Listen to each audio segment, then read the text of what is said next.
Well, hi, Dr. Lisle. Thank you for joining me here today again for our 7th episode of Eat When Hungry. Fantastic. All good. Good to be here again. How are you today? Good. All is well. All is well with the world. The cats are getting the right amount of food for them. I'm getting the right amount of food for me. So everybody's in good shape. Well, that's good. Well, food is the topic of the day. And so we're going to delve into what it means to eat when hungry and look at food more specifically than we have in our last couple episodes. And so I'm wondering if you can start with an introduction before we get into this program, because we know that people watch these in isolation and some people watch them all as a series. And so we want to set the stage in case someone is joining us for the first time today.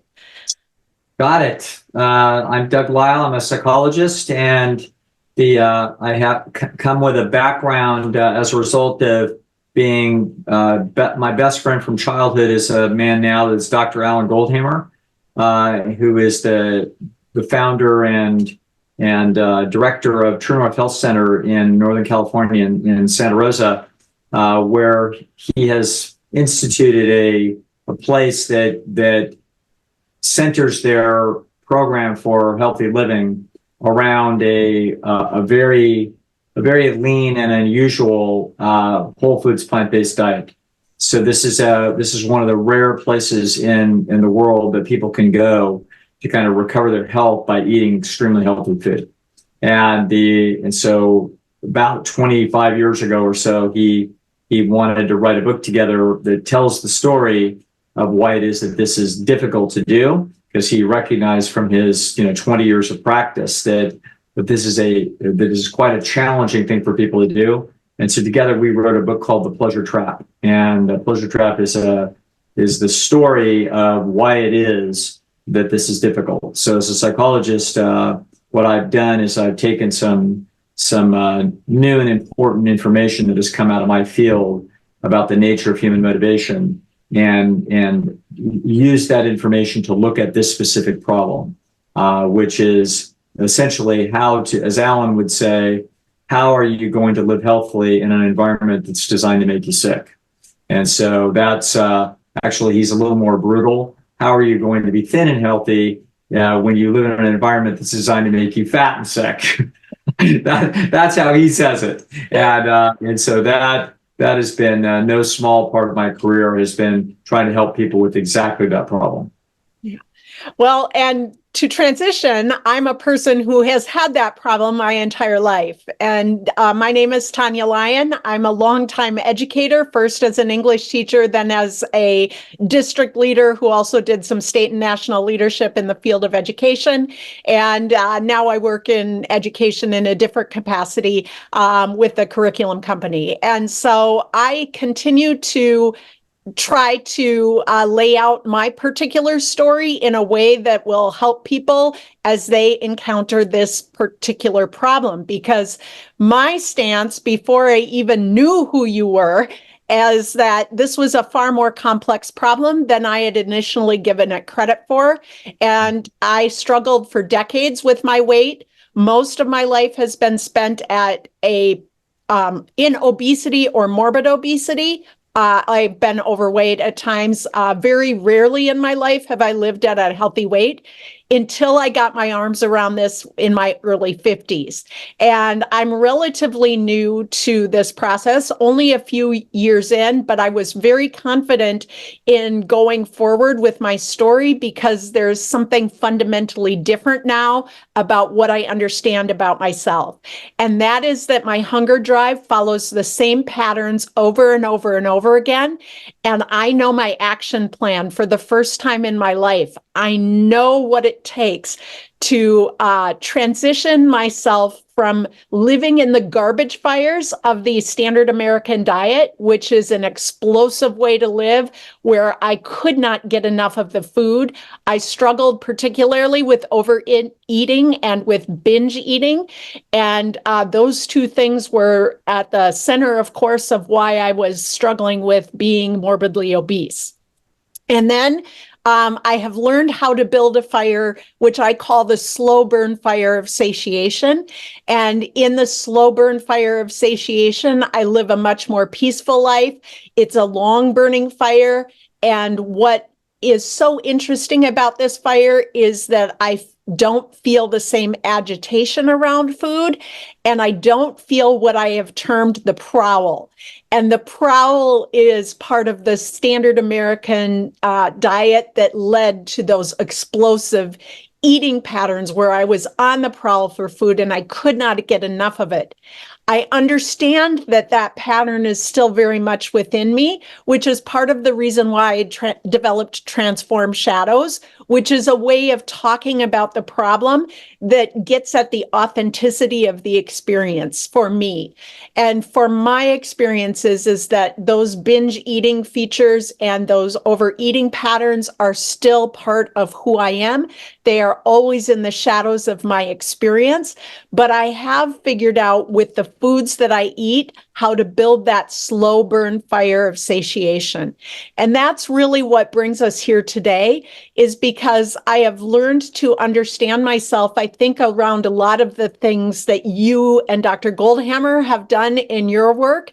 And as I have understood those things, I have gained a sense of control over my life that I never thought possible in my eating and my living. And it feels so much better to live in this space of health, wellness, and a healthy weight, which is something I really never expected for myself. And so that's really why we're here today. And I'm looking forward to taking apart a little bit more in depth what it means to eat when hungry by looking at the human hunger drive as a starting point, and then getting more specific as we have this conversation. So I'm wondering if you could start by talking about hunger in a broad way and what the rules of the hunger drive are. Very good. Yeah, just in listening to your story again, one of the things that you pointed out is essentially a relief that comes with finally understanding what on earth has been underneath the mess. And so that is it's just huge when you actually understand why it is that you've been failing at something. But if you can see, then it isn't as mysterious and out of control. So what this is about is the following: that you are motivated by nature to do things that are good for your biology. So you're motivated to sleep. You might say, well, no, sometimes I'll just go to sleep. But the truth is that that is a process that your brain goes through, a decision-making apparatus as to when it like conks you out and goes to sleep. You will go to sleep at times when if suddenly there's a bunch of noise and scary things happening, you'll be wide awake. So there is a decision process that is going on when you go to sleep, interestingly enough. You certainly can feel what feelings that are telling you what the mind thinks the right thing is to do. So it thinks that it's the right time for us to, for example, get out of the hot sun because it feels a little too hot. So we start looking for some shade, or to put on a coat, or get behind a tree because the cold wind is blowing, etc. In other words, you are motivated to do things that are good for your biology. And you're motivated to drink when you are thirsty. And you're also motivated to eat when you're hungry. And so the people that are struggling with their weight will sometimes feel like there's something wrong with their hunger drive, that they are eating too much. This is an extremely simplistic way. It's a completely understandable way that people are thinking. They're thinking that if their young child is overweight, we have to cut down the amount of food that the child eats. We have to get them to push themselves away from the table. In other words, the notion is that if I'm struggling with my weight, I have to eat less. And and that I have to do something that I wouldn't want to do. And I want to pause on that, because if we're cold and we want to put on a jacket, we would never say to ourselves, no, I really shouldn't put on that jacket. I should remain cold. We would never do that. Okay. If we wanted to go to sleep, and there was nothing pressing, dangerous keeping us awake, we wouldn't be saying, no, you really shouldn't go to sleep. You should stay awake. Okay. If we're thirsty, we wouldn't say, no, you really shouldn't drink that water. You should remain thirsty. Only the hunger drive. The hunger drive is the only thing that people are thinking, no, I shouldn't do what it is that I want to do. Okay. Because I've learned that the consequences are that I'm overweight and therefore I must be eating too much. So therefore my hunger drive must be wrong. Okay. It isn't wrong. Hunger drive is accurate. The problem is that it's being fooled. And the way this works is as follows: that human beings more or less eat somewhere between 3 and 5 pounds of food a day. So a big man might say, well, no, today, I took out the Richter scale over there and it turns out that I ate 7 pounds of food today. Very unusual for a human being to eat 7 pounds of food. A large, 300-pound linebacker might actually eat 7 pounds, but he won't typically eat 7 pounds. He will most typically eat 5 pounds. And the average American woman will eat somewhere in the neighborhood of about 3 pounds of food a day. Doesn't seem like very much, but if you actually put it out on a plate, you spread food out on a plate, usually it's about a pound of food, a pretty full plate. And so they might eat more, they might eat less, but the bottom line is that more or less on average, that's kind of what people eat. So if we took 4 pounds as a general look at what a typical human being would eat, mid-size, whether a little bit of a larger woman or a little bit of a smaller man, call it 4 pounds of food. They are not designed to systematically overeat. They will eat about 4 pounds of food from now till their last day on earth. If we were to actually catalog it, put it in a computer and watch it, that's what it would be for a given individual. Now, the problem is that today in America, if the average woman eats 3 pounds of food and the average man eats about 4 pounds of food, which is typical, the amount of calories they're eating is about 1,000 calories a pound. So the woman is eating about 3,000 calories and the man's eating about 4,000 calories. Now, the problem is that the woman is only burning 2,000 calories and the man's burning 2,500. So they are vastly overeating. But it's not because they're eating too many pounds of food. They're eating the right amount of food. The food that they're eating is way too rich. And so the problem is not you could see in principle 2 solutions to the problem of overeating that causes people to be fat. One would be to keep eating the same food that you're eating, but eat a lot less of it. The problem is that you're designed by nature to eat a certain amount of food. So if that woman says, no, I'll continue to eat the same foods that I'm eating now, except that I'm just going to eat 2 pounds of food a day. So I'm going to eat 2,000 calories. If I do that, my weight will go to normal, which it would. The problem is that she's not designed to do that. And so she's designed to eat 3 pounds of food a day. So she will be walking around half the time very, very hungry on such a diet.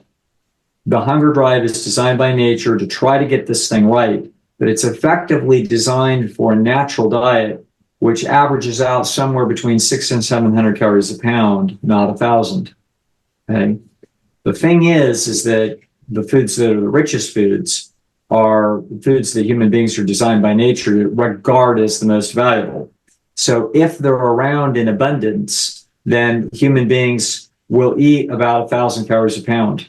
Interestingly enough, they won't do more than that. So aren't people that are getting up in the morning and all day long eating,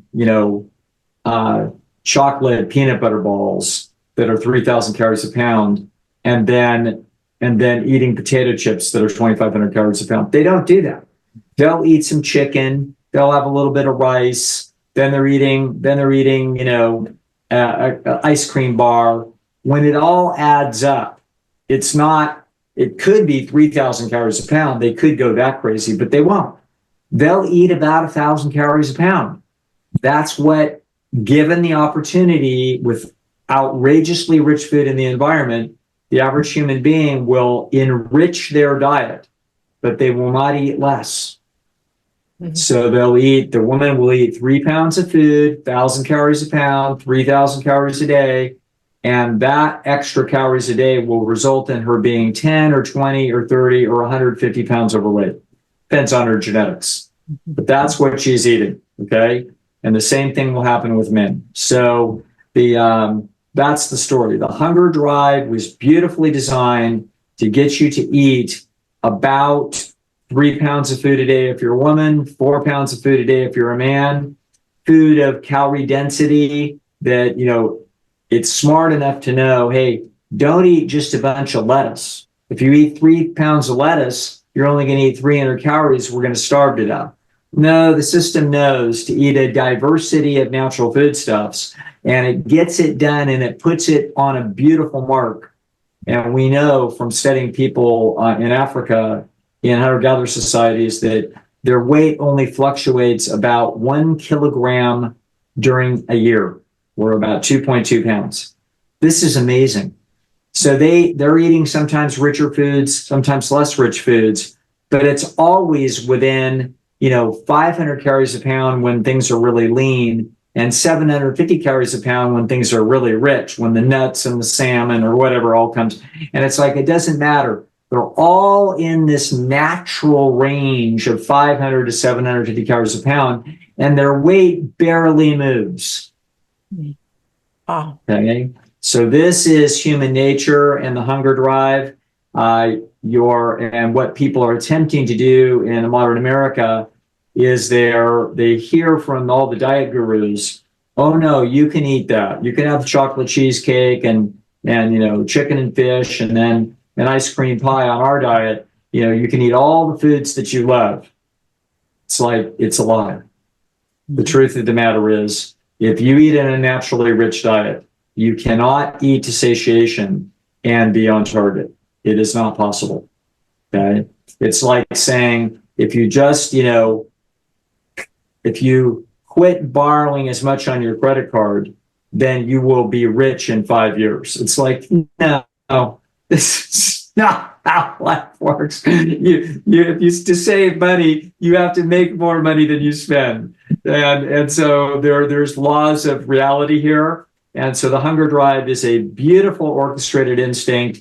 It's orchestrated just as well as heat, cold, sleep, thirst. These are all beautifully orchestrated motivational drives. The hunger drive is not out of whack.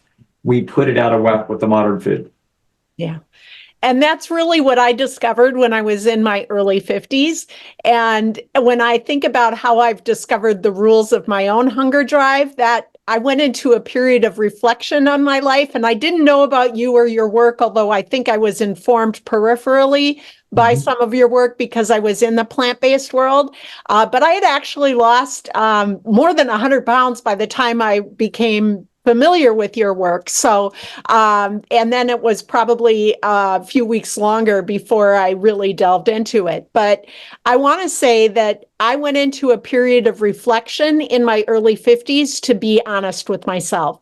And what I did during that time is that I named my shadows, and I knew that I needed to look at myself honestly if I were going to get a handle on this problem. Now, I think what happened was in 2019 is that a Halloween candy post trick-or-treater binge really was kind of the final straw in sending me to think about the fact that I really needed to make a change. this was not a new thought. I'd been trying that for decades and thinking I needed to change, but I really was serious about getting my arms around the problem. And I went into a period of reflection. And that reflection time period was really central to myself because I was observing myself around food during that time without trying to make changes, partly because I knew that the holiday season was coming and that I was very busy and that I knew myself well enough that I could not make that change during that season. But I also was very serious about making the change in a way that was real and that was no longer empty words to myself, because I felt like I had started over again so many times that the words I'll start tomorrow were empty. But I did decide to start with the new year, but with a very different set of processes and a very different perspective. And I did a lot of work thinking about it, which turned out to be really important work. And during that time when I was watching myself, I had two really powerful insights. One is that no matter how much I said I was going to moderate, I was not going to moderate. I'd try to moderate, and it might last a couple hours, it might last a day, it might last 2 or 3 days, but it always ended in overeating or a fail. And it always ended up with processed foods, with high calorie foods. And in that time period, I also was thinking about the times that I had been successful. And I had two periods of success. One I've talked about on this series, and that was in around 2009. I did a deep dive into plant-based living and lost a lot of weight, and then skyrocketed very quickly after having some French fries. Doesn't matter what I had. The problem was I didn't understand myself from the inside out. And then the other time was in my 30s. I went through a period where I had removed processed foods and was having plain meat and a lot of plants. And I had those periods of success to weigh against each other. And when I thought about how I felt, there was a big difference between the two of them. I knew that I felt better on the entirely plant-based way of eating. And so I decided that that was going to be my pathway forward. And both of those time periods, I had been really significantly low in the number of processed foods that I was eating. I was doing, preparation myself. I wasn't doing additives. I probably was still adding a little bit of salt, oil, and sugar, which still was probably part of my ultimate failure in the long run as I look honestly at myself. And then I thought too about success and what that meant. And I had cleaned out my cupboards 5 different times and still was not successful. And so this is where I think, people have kind of wondered, like, when I'm going to say, like, work harder on your environment than you do on yourself, because that is not part of my reference, but I do work very hard on my environment. But I decided that my environment didn't matter because it does matter, but I needed to work hard on my food. And if I had to say what I work hard on, I work hard on my food. And I work hard on it it is my environment, of course, but that's not the framework that I use. So it's not at odds with what you say. It just is a little different look at it. Yeah. And it really has provided me with some success, because the truth of the matter, whenever I cleaned out all of the stuff that was causing me troubles, I'd land in a drive-through. I'd land at a special event. I'd land in a buffet. I'd land in a way that led me to overeating and binging. And when I was honest about myself, I was the common denominator in all of these places. And I remember thinking that you are the common denominator. You have to understand yourself in every environment. And that's really what I did, is I strove at that point to understand my hunger drive from the inside out. And at that point, I wasn't using the word override or anything like that. I was using the phrase untangle my hunger drive. And it was extraordinarily complex, although the answer is simple. executing on that answer is complex, and understanding it was complex. And staying on top of my food continues to be at times more complex than others, but there are periods of time where it's definitely easier now. So really understanding the truth of myself around moderation, around processed foods, that was the start in 2019. And recognizing that I had food addiction issues was part of my honesty with myself. And I started using the phrase with myself, I need to treat myself as a food addict every day. At first, that felt like a source of shame in my psychological journey.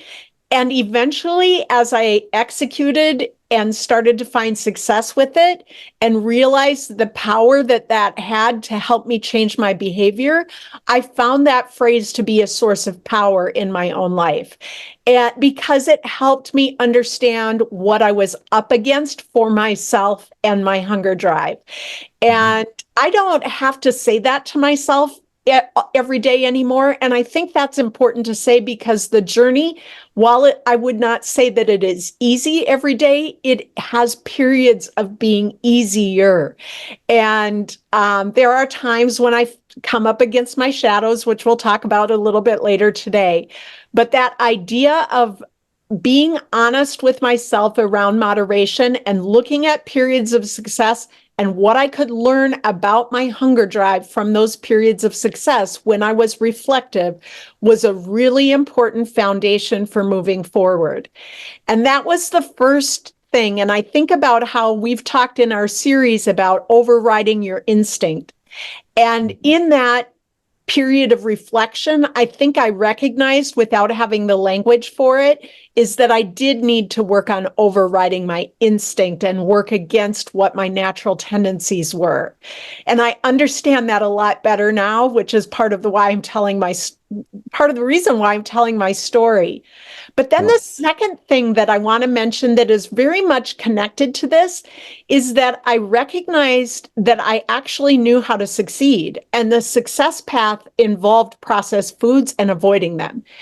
And hand in hand with that was the recognition that I was being a perfectionist, even though I was like half my or twice my weight of what I am right now. I was living in an all or nothing mindset. And this came out of research I was doing in the educational field and recognizing that every day I set the bar so high that I wasn't able to execute on that. And in some regards, this was like overriding an instinct too, because I thought that I wasn't a perfectionist around my food because I weighed twice of what I should weigh. I was nowhere close to a healthy weight. So I didn't ever think that perfectionism was a form of what I was struggling with. But I think you term this the ego trap, right? And you use the phrase earlier that we go on strike when our expectations are too high. So during this time period, I learned about how important it was for me to know how to fail as I entered this journey. And that's when I created not only a success plan for myself, but a failure plan for myself. And my failure plan had to be around things I could recover from. And they had to be an honest look at the fact that if I had potato chips, I wasn't going to recover in a timely manner. If I had, chocolate or pizza, some of those other things, that those were too steep of a hill for me to recover from and to expect myself to be able to do, and they jeopardized my health. And so when I think about the rules of my hunger drive, and I think about that time when I was reflecting, but it looked like I wasn't doing anything, those were really powerful ways to understand myself from the inside out. And I'm going to pause now and give you a chance to kind of respond to any of the ideas in that, because there might be something important there for people to hear. Yeah, I think there's many important messages there, but one of them is to actually listening to, there's a phrase that success leaves clues. And so your journey, people like yourself, I've had a few of them in my career in different places, not just with respect to this, but with other problems. And I call you affectionately talking lab rats. Okay, so a talking lab rat is really a valuable person because they're going through a difficult human journey, and but they're able to reflect on the process, and they've got their eyes very sharp trying to find these things. You discovering that sitting with a big problem, sitting with all the weight associated with that problem, but then discovering that was something that was sitting inside this thing, sabotaging it, was overly high expectations, i.e. the ego trap. That in fact you were a latent perfectionist, which that probably a lot of people that knew you, if they had taken a very interesting psychological survey of their evaluation of you, they would have said, oh yes, Tania's a perfectionist. Okay, like they knew it, but nobody would have applied that to diet. And yet that personality characteristic was quietly essentially had you in an ego trap. And so it has you spinning your wheels there. And the pleasure trap and the ego trap are two, they're these two huge motivational forces that are, that in this particular case, they are working directly against each other.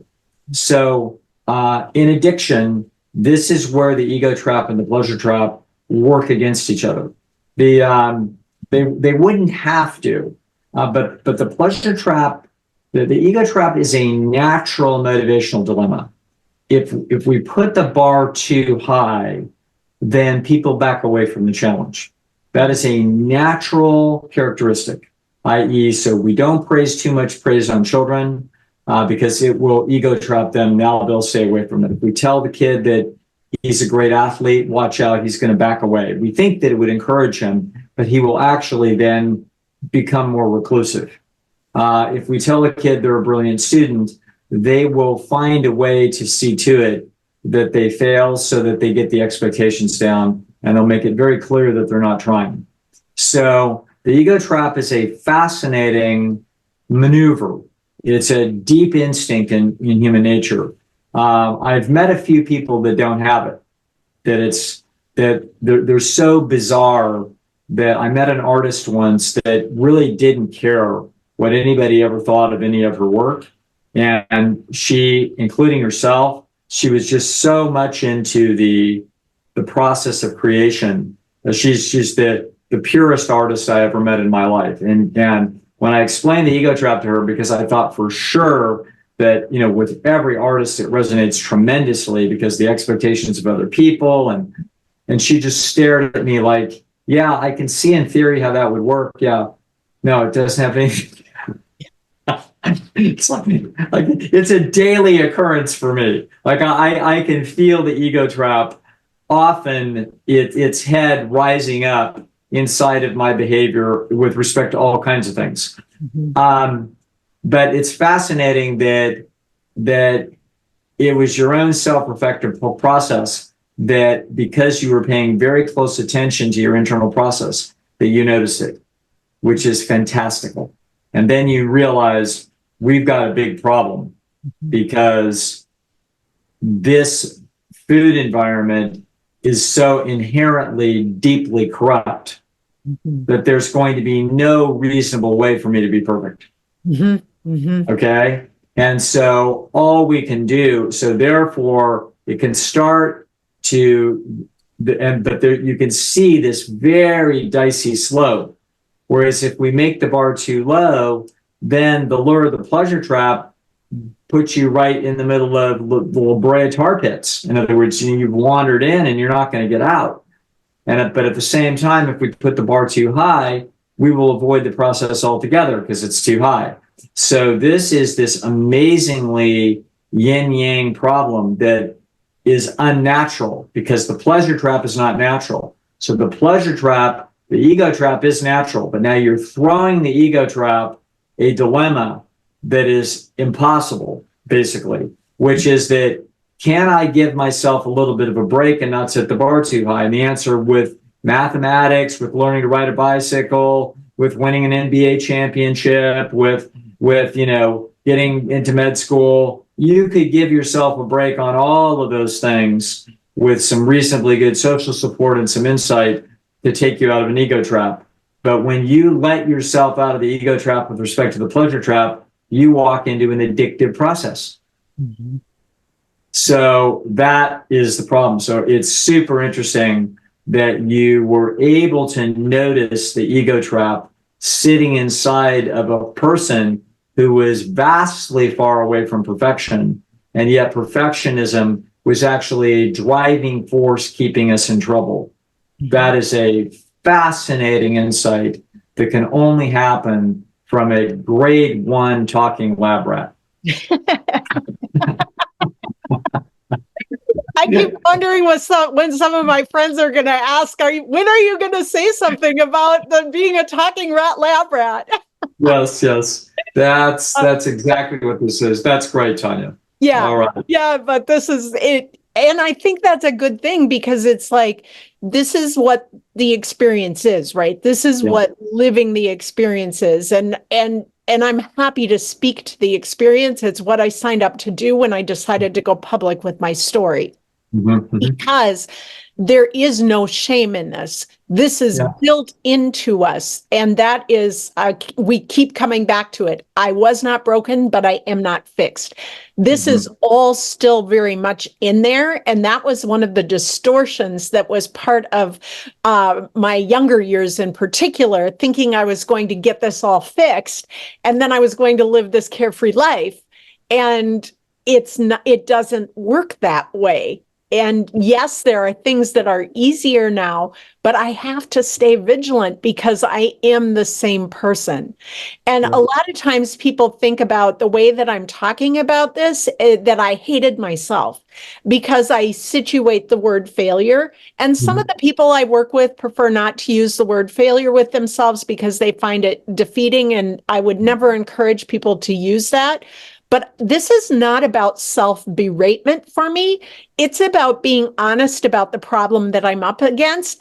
And it's about finding a way through my fallibility in a way that leads to success.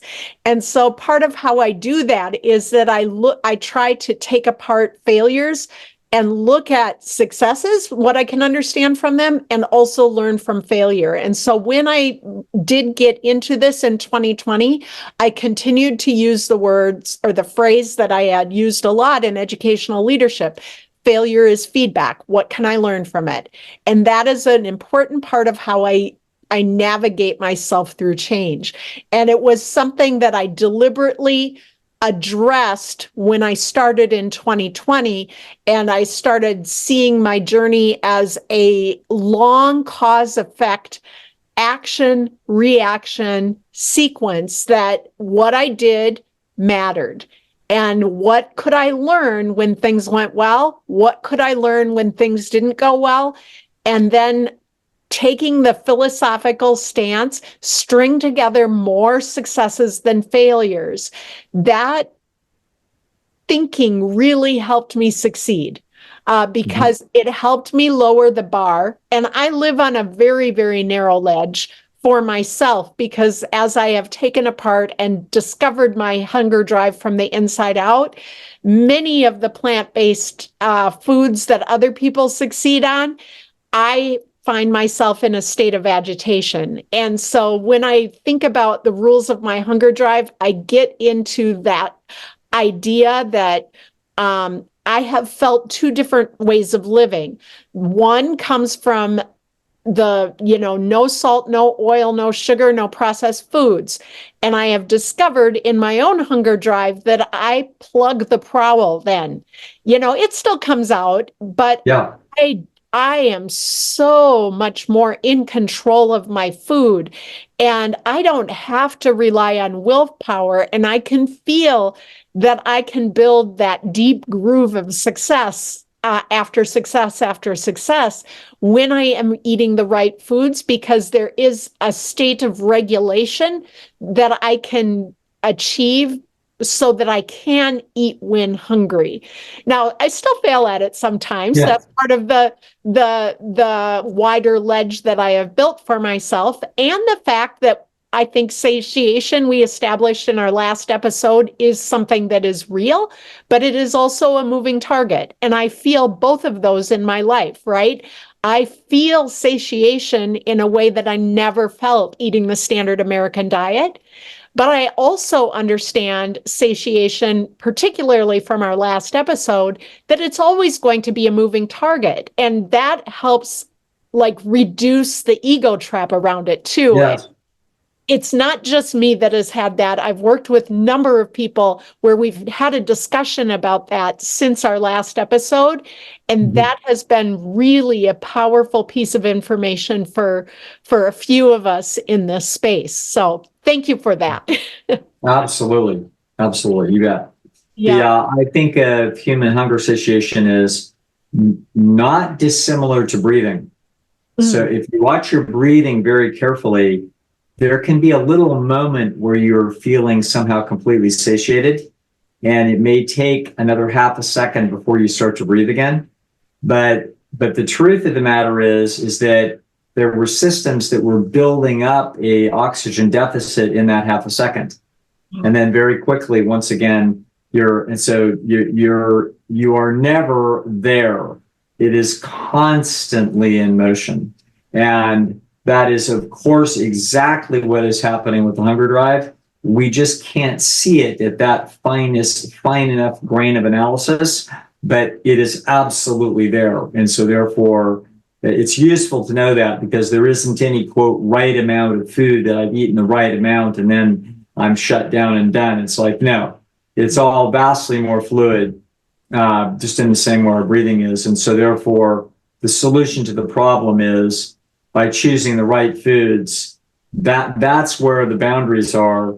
It isn't in the amount issue. It's in the choice of what the food is. Yeah. So, and that is where we can start relaxing, around the kind of natural cognitive dissonance that people have when they're dealing with weight problems. They have a very simplistic thing that is sitting inside their head that says the real problem is that I'm eating too much. Mm-hmm. Mm-hmm. I actually think, Tanya, it also gets added to the fact that when we eat a lot and it pushes our stomach out, and then when we look down at our stomach and it's bigger, that is mimicking fat. Mm-hmm. It's got nothing to do with fat. Okay. It's your stomach is distended, but that process will cause people to believe that, quote, overeating is the cause of being fat. Mm-hmm. And it's super understandable, but it's a child's level of understanding of international banking. Yeah. Okay. And so that unfortunately, it's a very misleading bunch of inferences, and it takes us away from the only thing that really counts, which is, what did you eat? It doesn't matter how much you ate of it. It was what you ate was the fundamental problem, because this is breathing. Yeah. You know what I mean? And it's going to come and go. So no, very, very good. Great. Well, All right.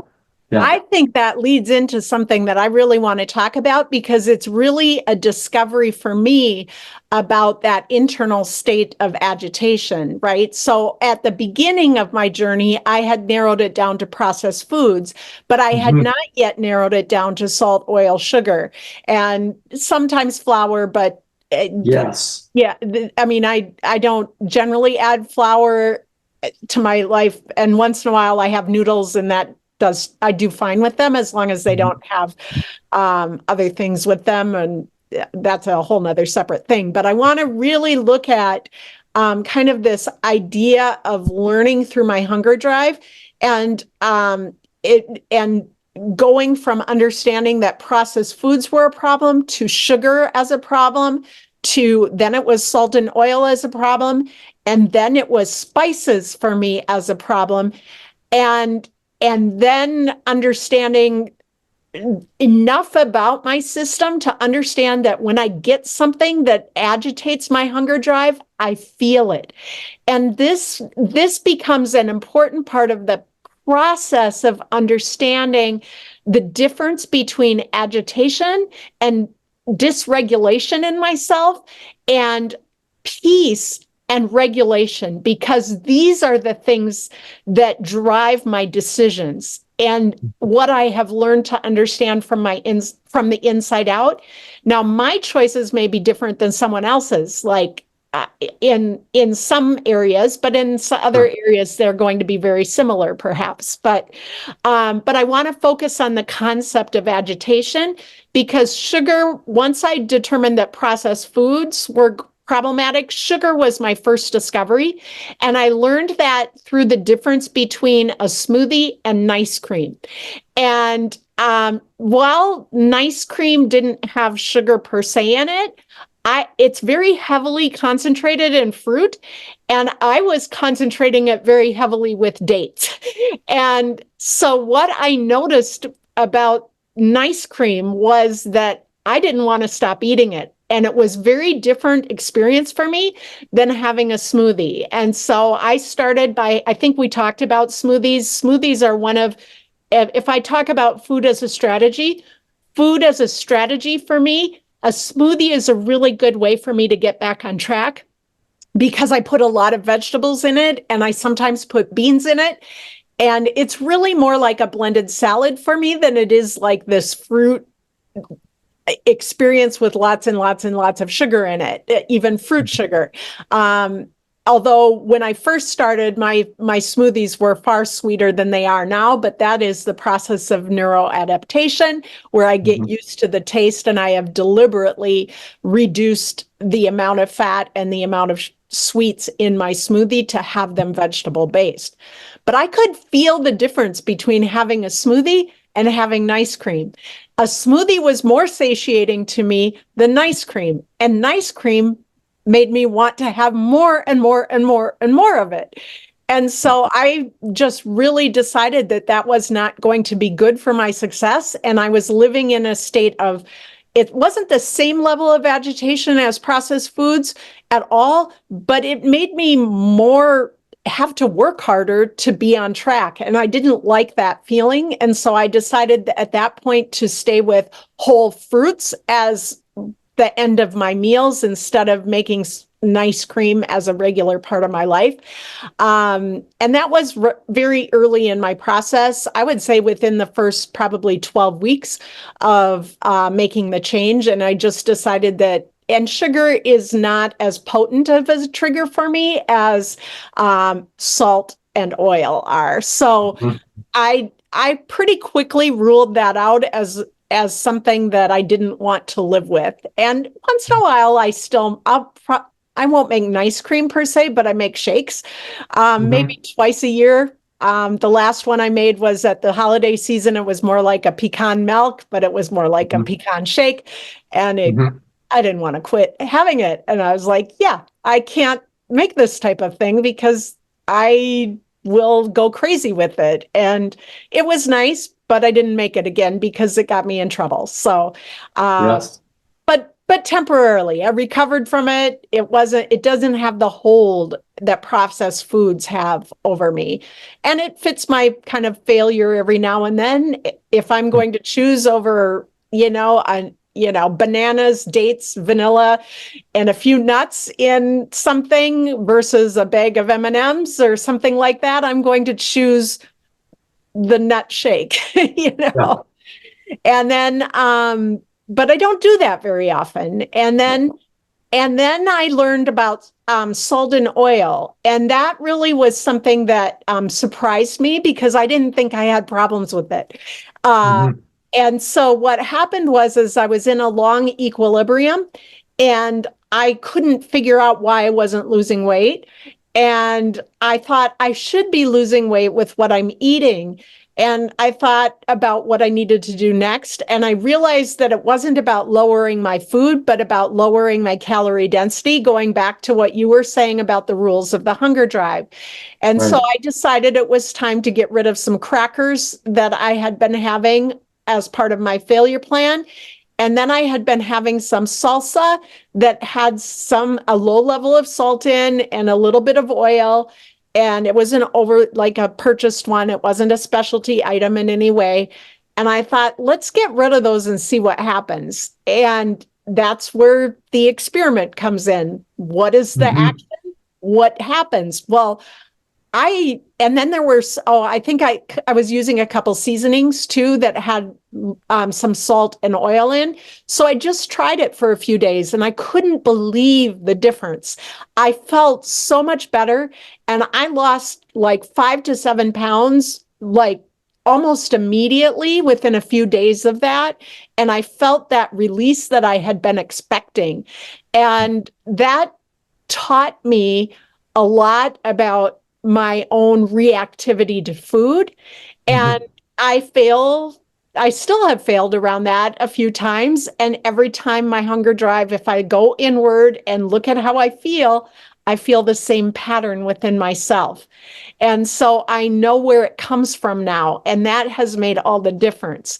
And so that changed how I ate. I started eating a lot more plain foods. And we Hmm. were still in COVID during this time. So I went for quite a few months before I started putting spices in my food. And the reason for that, we've talked about how COVID is central to my experience. Yeah. I have two, at the time, two college age students, and I was cooking standard American diet for them and my plant-based diet and making sure that everybody in the family got food, but I was eating my food and I was saving all of our spices and additives for their food because we didn't know what was going to be scarce. And that turned out to be a conundrum because about a year later, I thought, well, the supply lines have opened up. I can start seasoning my food. And I was batch cooking and freezing my food in individual containers. And I was starting to put spices in, and they didn't have salt, they didn't have oil, they didn't have sugar, but they were processed. And I put them in and I froze them. And I couldn't figure out what was going on. Probably about 12 weeks later, I felt terrible.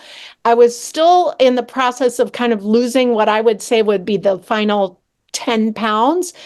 And I felt terrible. I think I may have even reached out to you because I didn't know what was happening. And I was trying to figure out what was going on because I didn't think that I was living in my natural body shape. Yes. So yeah, please continue with your story about this. I'm super interested in how the chance factors of your scarcity psychology over the COVID spices then leads to this super interesting little odyssey when things then flip back the other way.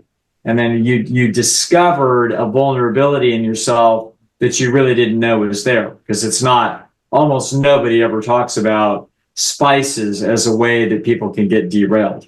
Yeah, and Yeah. it truly has been a discovery that has empowered me because I still notice when I get things that I shouldn't. And I do stray a little bit into spices, processed spices, but I find that it is a dose related thing, so I can do it a little bit.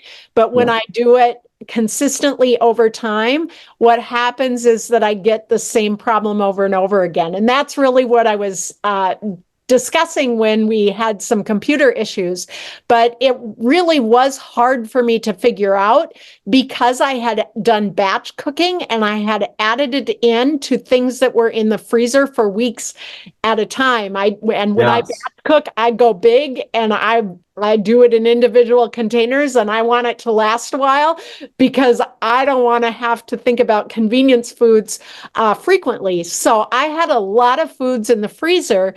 The fact of the matter is that I can have some spices on a daily basis. If I have them occasionally, I'm fine.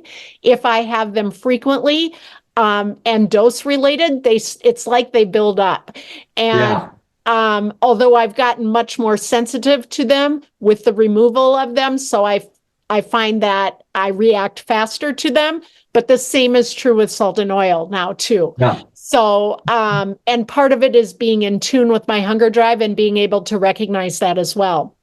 But what happened is that I just felt terrible, and I had gone from feeling so good, and I couldn't figure out what was going on, and I couldn't figure out what it meant to lose these final 10 pounds.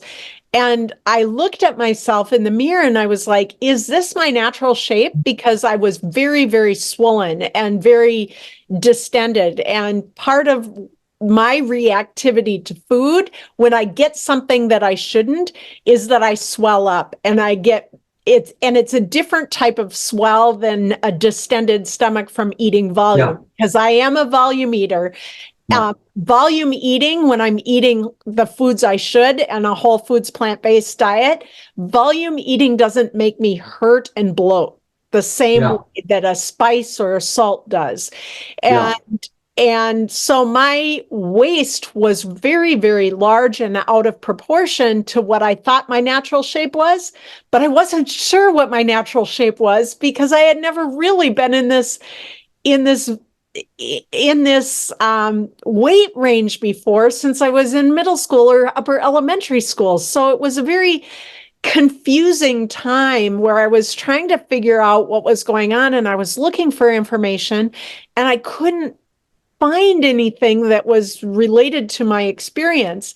And I had to present at a educational conference, and it was the night before, and things that I had worn a few weeks earlier just weren't fitting right. I couldn't figure out what to wear, and I was like, something is wrong.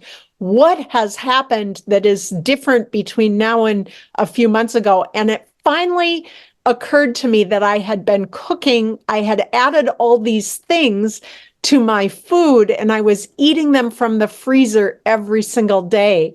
And so what I did then was I cooked fresh foods, no additives whatsoever. I started eating those, and my waist within a very short amount of time went 4 to 5 inches smaller than what it was when I was having those cooked foods. And I consider myself lucky that I have a physical reactivity that goes with an internal agitation, and that it all works together. And I've started to recognize that. So when I then had added powdered peanut butter to my diet, I went like a few days and I was like, this is great. And I want to be clear that I added a powdered peanut butter that didn't have salt or sugar added. And I was like, this is great. I can make my food taste better with this. And it's a new tool that I have to being successful. And over time, what happened is I swelled up. I was uncomfortable. I had internal agitation. I was feeling like I was going on the prowl more and more often. And when I was honest with myself, the only change I had made was I had added powdered peanut butter. So I removed it. And now I knew to watch. I lost 8 pounds in 7 days when I removed powdered peanut butter. I was not eating that many calories of powdered peanut butter, but that is my physical reactivity to something that I should not eat now. And I have since, I think I tried a cocoa moringa, like hot chocolate mix that did the same thing to me. And so now I recognize, like, the fact is that I choose between the peaceful, regulated hunger drive and the agitated, dysregulated hunger drive. And the food that I eat makes all the difference. It's a fantastic story. You know who I'll have to listen to this just because he'd be so happy to listen to it is Dr. Alan Goldhammer, who has what you're recounting is something that was written about way back in the 1930s and 40s by the natural hygienists. So they were very deeply suspicious of spices, and we've come to find out that isn't necessarily that big a deal for a lot of people. Mhm. But the hygienists had noticed exactly what you're talking about. Oh, wow. And they wrote about it. Herbert Shelton wrote about this. Oh, I And did this not know that. became, yes, and this became a major issue at True North. So at True North, Alan's like, yeah, we're not using any of these agitating spices. And for various reasons, it's interesting you talk about the bloating or anything, or almost an allergic like reaction. Mhm. Alan's, sometimes they're dealing with people with really sensitive digestive issues. They've got ulcerative colitis or Crohn's disease or irritable bowel syndrome. And so even a little bit of spice can be a problem. And so Alan's attitude is, no, we're not doing it. And but behind that was always the concept that some people have a hard time dealing with their hunger drive and basically getting what you would call your inner peace if they're using spices. Mhm. And it's so it isn't something that is it's something that's almost never talked about because we're talking about so much bigger fish when it comes to this, generally speaking. We're talking about the big high fat diets or the big high fat refined carbohydrate diets. And we're not talking about this subtlety. But this is, after you go through this huge odyssey, we're down to the last 10 pounds. And what do we find there? Spices. Yeah. It's like, it's actually really interesting that you went through this process. And so yeah, I haven't even heard that discussion in 25 years. Mm. But that is a super interesting talking lab rat report. I mean, and it's one that makes complete sense with what a few of us actually know. It's reminiscent. I had an alcoholic once that was starting to was having trouble because they were drinking kombucha tea. Oh. And kombucha tea is a tiny amount of alcohol in it. Okay. And that tiny amount, like mostly we'd say, oh, come on, it's not going to do anything. It's like, yeah, except to the alcoholic brain. That tiny little amount of alcohol was just, like putting cocaine in front of their nose. You know what I mean? It was like, uh-oh, watch out. And what they noticed was the turbulence, which is exactly what you're talking about. You just notice that no inner peace. So even though it's not like you're going off the rails, you can start feeling like you're not stable. Mm-hmm. Super interesting. Yeah. And I think that if I hadn't discovered that, I don't know how I would have continued to be successful. I really think it has that profound of an Yes. impact on me. And I feel like I had some lucky things that happened to Yes. help me be successful. And when I talk about this being a complex process, Yes. that is a complex process. And I had to go so much deeper around the features of my hunger drive to figure it out. And it was Yeah. by chance. That was by chance. I would have never found that out without COVID.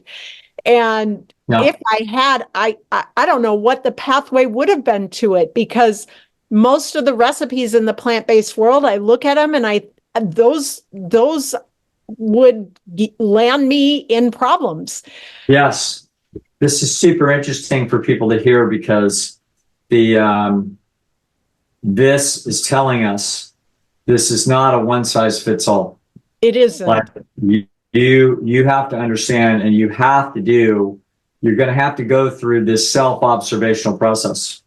And AJ has a phrase that she kind of adopted, which is good thinking, which is that you want to have the least restrictive diet necessary to get you to where you want to be.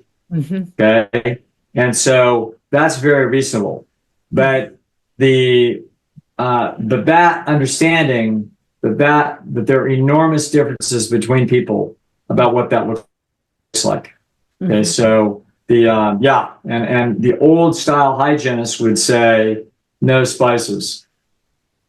Interesting. That's the old style hygienist. You go on the other end of that continuum, you go to, John McDougall, who has Mary cooking with spices all over the kitchen, trying to come up with things to keep people out of the animal food, and the refined carbohydrates and the oil. You know what I mean? So Yeah. Mary's like, okay, what are all the different ways that we can do that? Oh, a little salt, a little sugar. Hell, no worries. We're trying to get rid of these big problems.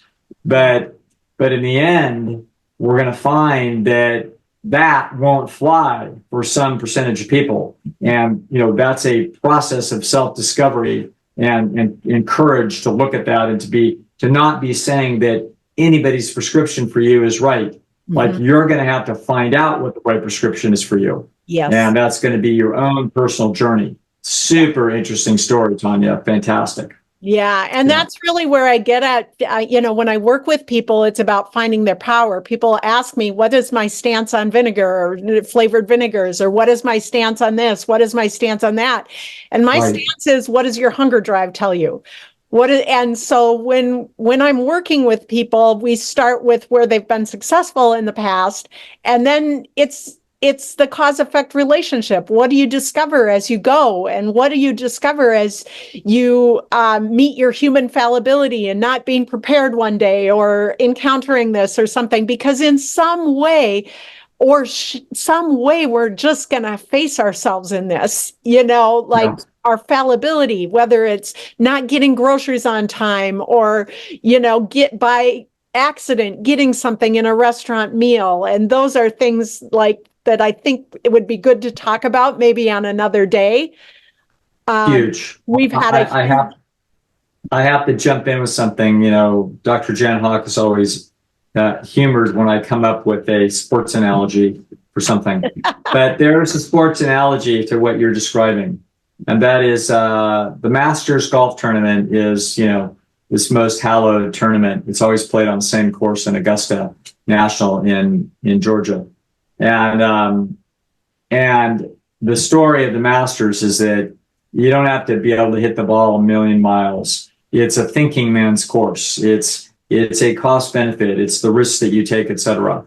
And however, there's a concept, and that is that if there's a weakness in your game, the course is going to find it. Oh.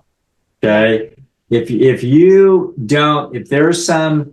can play well on other courses, you can be a champion on other courses. But if there's something deep in the fundamentals of golf that you aren't very good at, you can count on that will be what will stop you from winning the Masters Championship, because sooner or later you're going to need it. Okay. Yeah. And that is a very, as soon as I heard that 30 years ago, it's like, wow, what an interesting concept that is. That is exactly what this is about. It's like, as you say, your human fallibilities. What are your weaknesses? And so it's going to turn out that there's a lot of natural human weaknesses that will be exploited in this extraordinarily corrupt food environment. It's like, this is like the master's course. Like, it's going to find your weaknesses. And so you're going to have to repair those weaknesses and get better prepared, to deal with them, because they're coming. And they will. Yes. And sometimes when people meet with me on a free consult, I will say you will fail at some point. Yes. And whether it just depends how, Yes. and that's okay. And how, how are you going to learn from that? And that can be a liberating idea rather than a paralyzing idea. Right. In helping us live in a corrupt food environment. And I keep going back to your statement about we were not designed to handle this problem. And then the leap that I make is then, if we're not designed to handle this problem, it's more complex than what we think it is. And it makes sense that people are finding this harder than what someone who may not struggle with their weight feels. And those individual differences become at play during that part. And I think, if I look at the messaging in society growing up with my age, hunger was a one size fits all. You eat when hungry, you don't. Just don't eat when hungry. Well, I didn't know what it meant. Look how deep I had to go to figure out what that meant. I had to have just plain food in order to understand what the absence of these ingredients did in dysregulating or regulating my hunger drive. So it's the Yes. absence and scarcity give me peace. And it is the presence and the excess and the abundance that dysregulate. Yes. Fantastic. What a story. Yeah. Well, I think we've had a full session. We did. We did. These are grand stories. And I was telling for those listening, I was telling Dr. Lyon when we had our little technical glitch that because she was telling parts of the story and we got stopped. And I gave her a piece of my history, which was dealing with criminals for years. And when criminals, you were talking about the extended conversation about this and the details. Yeah. And when criminals told you a quick story about why they did the crime, they were always lying. Okay. When they told you a very complicated story, funny little things start to make sense. It's like, oh, that's why you're in the car, because your girlfriend's lipstick was in there and then she wanted you to get it. Like all these funny little details. When you hear all those funny little details, nobody made that up. That all fits. And that is the story of you and the spices and COVID and then worrying about getting enough spices and then just giving them to your kids. And then you didn't give them to yourself. And then it turns out you were in a groove. And then when there's more spices, now you're out of the groove. It's like, it's fantastic. And it's like, it's a beautiful odyssey of watching this process that continues to this day as you continue to watch inside and learn and find turbulence when you step an inch out of line. These are fascinating reports to help people understand what the journey really looks like as opposed to what it's supposed to look like. Mm-hmm. And I think another phrase that I've used a lot is that there are no magic answers, but the answers feel like magic. And that is the difference between eating food that agitates me and eating food that does not agitate me, is that I will eventually, it takes a few days, but I will feel when I'm eating according to my hunger drive, I will feel like the answer is magic.